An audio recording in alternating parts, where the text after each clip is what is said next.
Alright, so boom. We are dropping into a whole new timeline with this fan mod. Instead of the usual chaos, we get introduced to a fan OC named Callie, who is now Andrew's roommate. The whole vibe is a redo of the beginning, but with a fresh face in the mix. The game starts with a flashback to a younger Callie meeting Andrew, setting up their initial connection.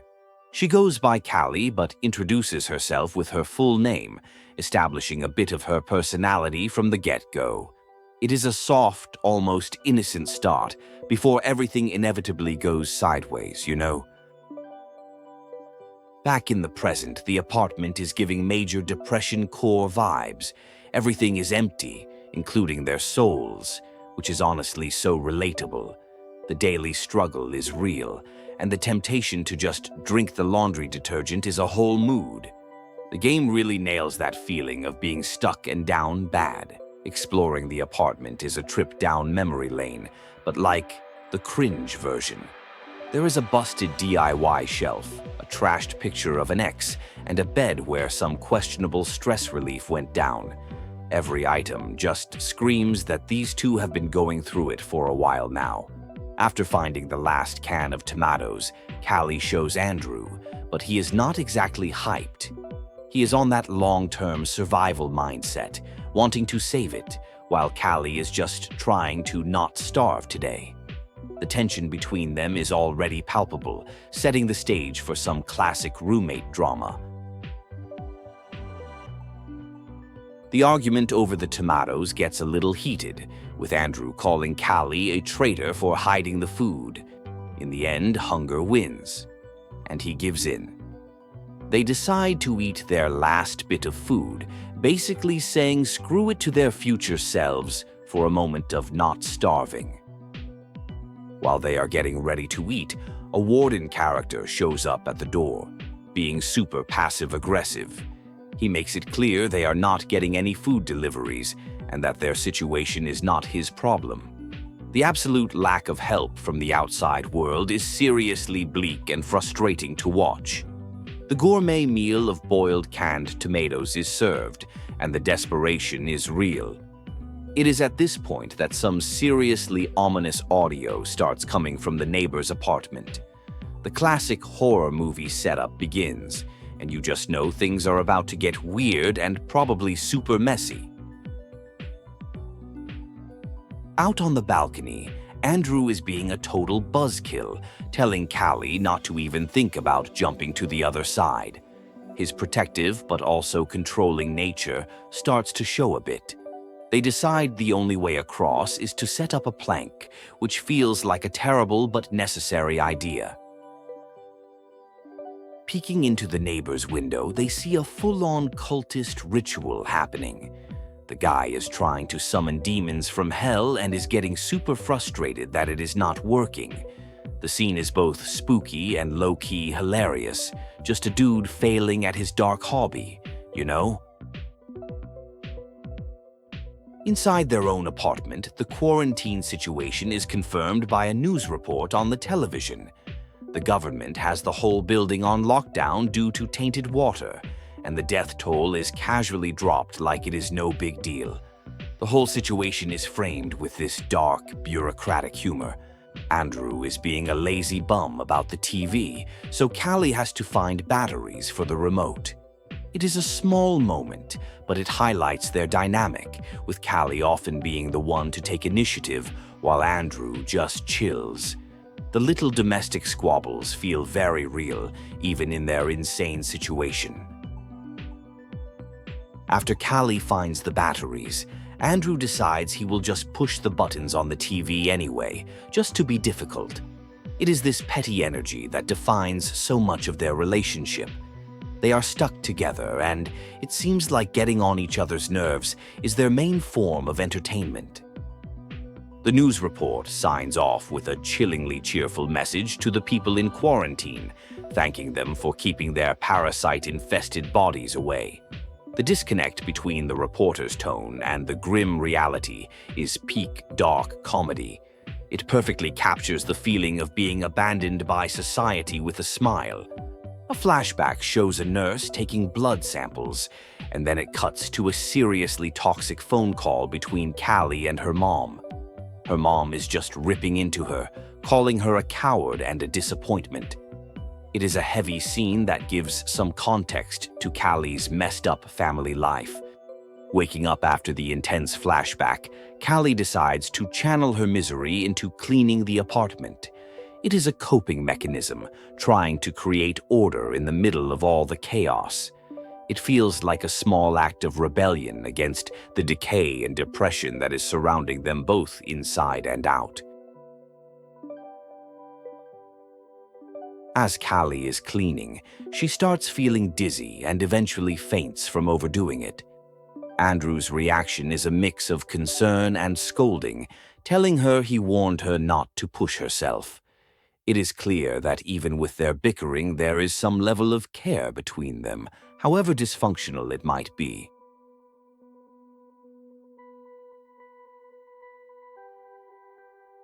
While Callie is passed out, another news report plays, talking about supply shortages and warning people not to enter the contaminated apartments. The message is clear. Nobody is coming to help, and any attempt to do so will be met with lethal force. The sense of isolation and hopelessness just gets deeper. Andrew gets a phone call, and the shift in his tone is immediate. You can only hear his side of the conversation, but it is obvious he is arguing with his girlfriend. The call ends with him announcing they are taking a break, adding another layer of emotional turmoil to their already stressful situation. Callie tries to be a good friend and comfort Andrew after his breakup, telling him she hopes it gets better. It is a moment of genuine kindness in the middle of all the darkness. She tells him to get some rest, but he ends up just needing some space alone on the cold balcony. Some time passes and they witness someone from another apartment being hauled into an ambulance. People are yelling for help from their windows, completely desperate. It is a stark reminder that they are not the only ones suffering, but it also shows that help is random and unreliable at best. Andrew, completely fed up, starts trying to kick their apartment door down. This gets the attention of the Warden, who threatens him to stop. It is a tense standoff through the door, with the Warden making it clear that any resistance will just make their situation even worse than it already is. In a moment of pure nihilism, Callie suggests they just jump off the balcony together. She paints this weirdly romantic picture of their bodies becoming a gory mush, never to be separated. Andrew is completely freaked out by this and shuts it down, highlighting a major difference in their mental states.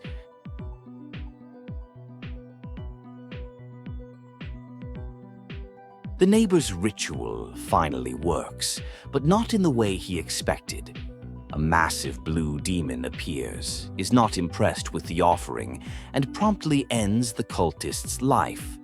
Callie and Andrew witness the whole thing, and now they have a dead body and a confirmed demon situation right next door.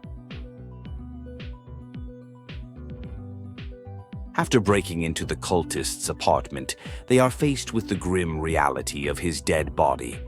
Callie immediately brings up the idea of eating him, framing it as an observation, but the implication is heavy. Andrew is shocked, and the moral debate over cannibalism officially begins between the two of them.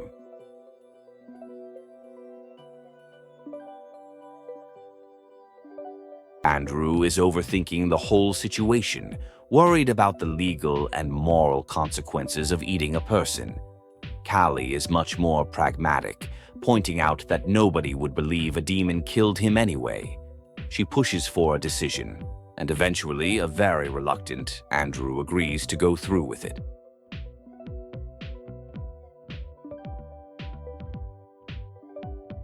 The butchering process is gruesome and emotionally taxing, especially for Andrew. He is clearly struggling with the act, while Callie seems more detached, focused on the task at hand. The grim reality of what they are doing for survival starts to set in. pushing their relationship into even darker territory. They run into a logistical problem. The plastic bags are not big enough for the torso. The dark humor of the situation is unsettling as they try to figure out how to transport the body parts without being seen. It is a moment that shows just how far they have fallen from normal life.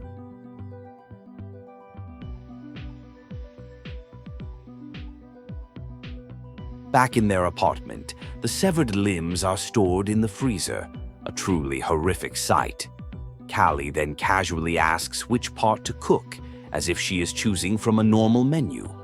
The casual way she handles the situation contrasts sharply with Andrew's ongoing psychological distress over their actions. The moment of truth arrives as they eat the cooked human meat. Andrew takes one bite and immediately spits it out, screaming in disgust. The horror of what he is doing hits him full force. It is a raw and powerful scene that shows he has not become completely desensitized to their grim reality. Despite his initial reaction, Andrew forces himself to eat the meal. It is a heartbreaking moment of surrender to their desperate circumstances. Afterward, he tells Callie it is not her fault and that he will clear the table, trying to maintain some semblance of normalcy in an utterly insane situation. A flashback sequence starts, showing a young Andrew and Ashley. Ashley is already showing her manipulative and cruel side, planning to lock another girl in a crate just for having a crush on Andrew. This scene provides a stark contrast to Callie's personality and deepens the lore of the original characters. The flashback reveals that the main character did not know Andrew and Ashley as kids. This is a big change, as Callie is an outsider to their childhood trauma.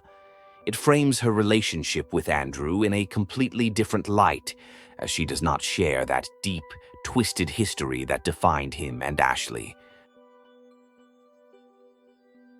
The memory continues with Andrew and Ashley trapping the girl, Nina, in a box.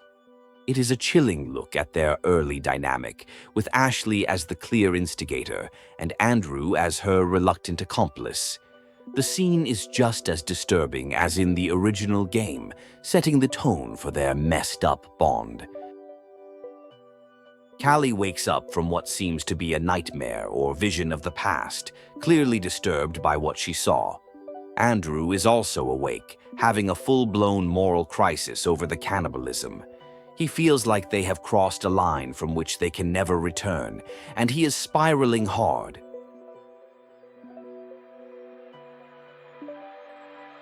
Callie tries to comfort Andrew, but their conversation takes a weird turn. She talks about shoving a magic wand up his rear to absolve him of his sins, a bizarre attempt at dark humor to lighten the mood. It is a strange but telling moment about how she copes with extreme stress.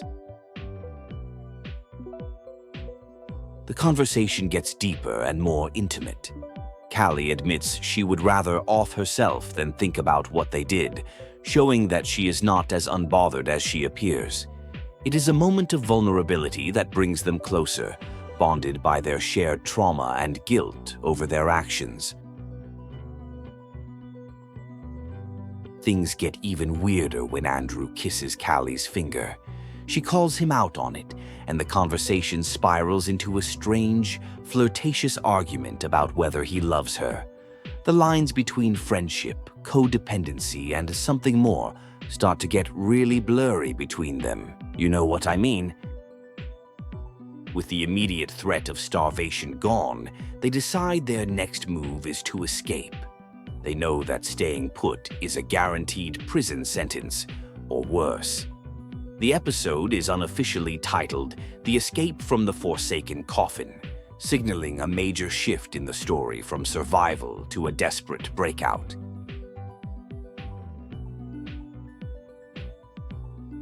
Their escape plan involves using the cultists' demon summoning book.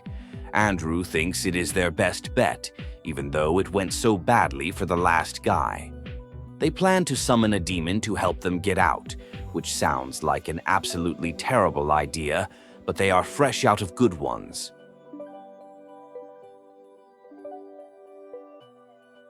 As they discuss the ritual, the topic of a soul offering comes up.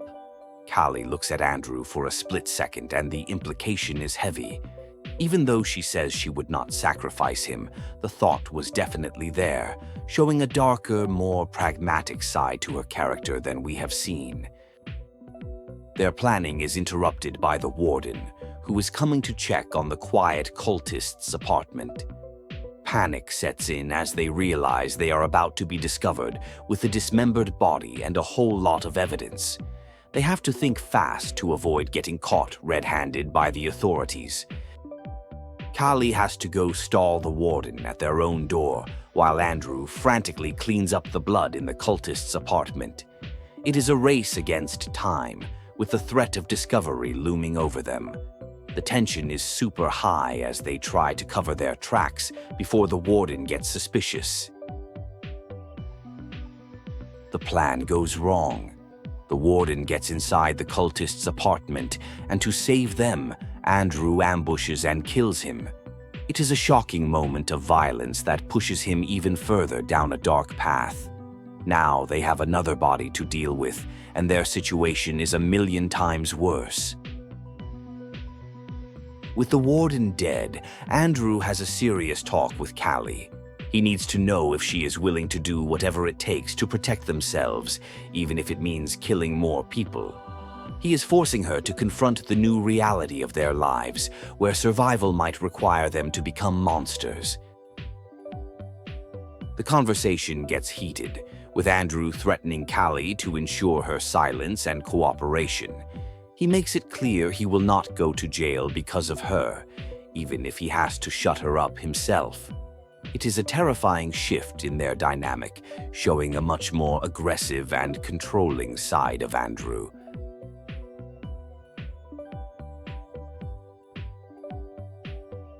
Callie finally breaks, telling Andrew that her mom and friends abandoned her, so she has nothing left to go back to anyway.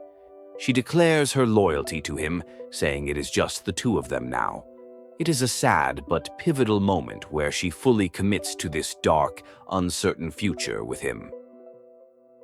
They discover another Warden on the floor below via a surveillance camera, and he seems to have a gun. This complicates their escape plan significantly. They realize they cannot just walk out. They will have to be smart and careful if they want to make it past him alive and not get shot. They encounter another tenant, a woman who is living her best life in quarantine because she is hooking up with the Wardens for food and games. She wants nothing to do with their escape plan and tells them to get lost. Her completely different experience highlights how messed up their situation really is.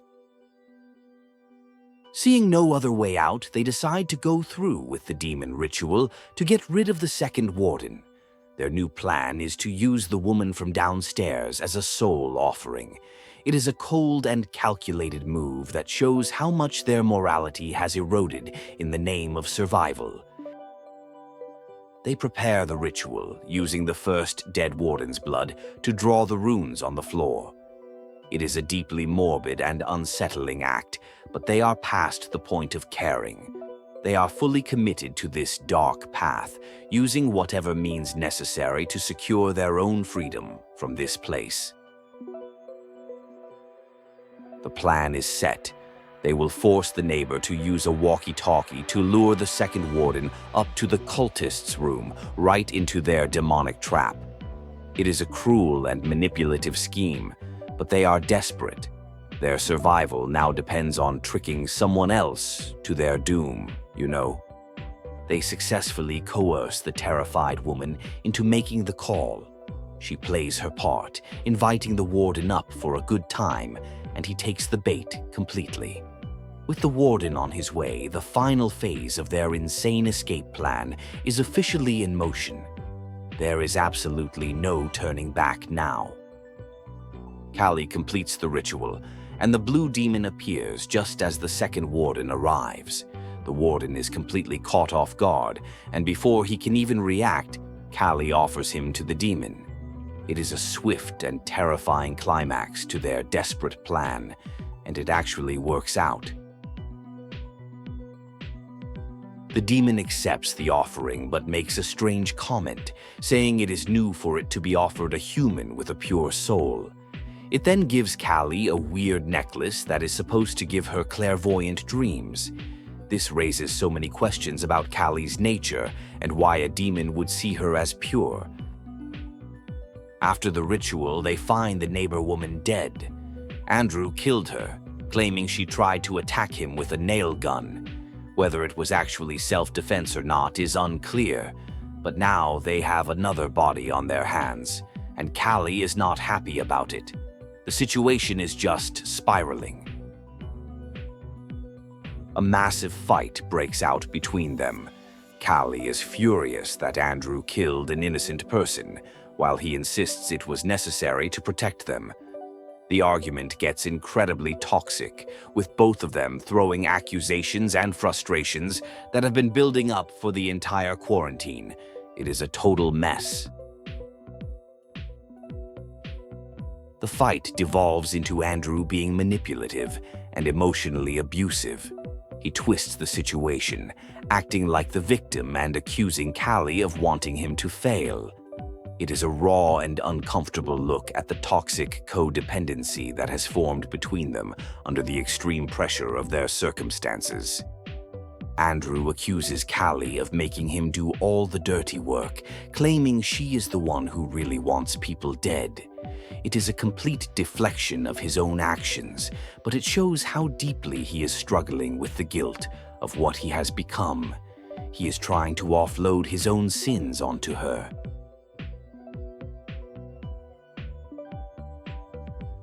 The argument reaches a breaking point with Andrew threatening to hurt Callie. He brings up her past trauma with someone named Thomas, using it against her. It is a cruel and calculated move designed to break her down completely. Their relationship is shown to be incredibly volatile and dangerous for her. After the intense fight, Callie apologizes, and they have a strange, tense reconciliation. She agrees to behave as long as he does, and they decide to leave and never talk about it again. It is a classic toxic relationship cycle, but their survival depends on them sticking together, so they brush it aside. With the keys and a gun, they finally make their way to the second floor. Andrew jokes about her not shooting him, and she replies, "Maybe later." The dark humor is back, but it is laced with the very real tension from their fight. It is clear that the trust between them is seriously fractured. They find an open window and decide to use a carpet as a makeshift rope. To secure it, they use the nail gun Andrew took from the dead neighbor. It is a desperate and dangerous plan, but it is their only way out. Their freedom is literally hanging by a thread, or in this case, a carpet. Callie goes first, climbing down the carpet in a very unladylike manner. The plan, against all odds, actually works.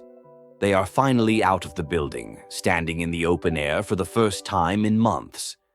The sense of relief is huge, but the uncertainty of what comes next is even bigger. Now that they are free, they start making wildly unrealistic plans for the future, like finding a buffet and stealing someone's identity. It is a mix of dark humor and genuine desperation as they try to figure out how to start over with nothing but the trauma they carry and the clothes on their backs. Callie tells Andrew about the necklace the demon gave her, explaining that it is supposed to give her visions of the future. She promises to keep her sleeping eyes open for them, framing it as a way to protect them both. It adds a supernatural element to their already insane journey, which is interesting. The episode ends on a massive cliffhanger. As Callie and Andrew get on a bus to leave town, a final shot reveals Ashley, watching them from a distance. She is out there and she is clearly not happy. It sets up a future confrontation and implies that their biggest threat might not be the law.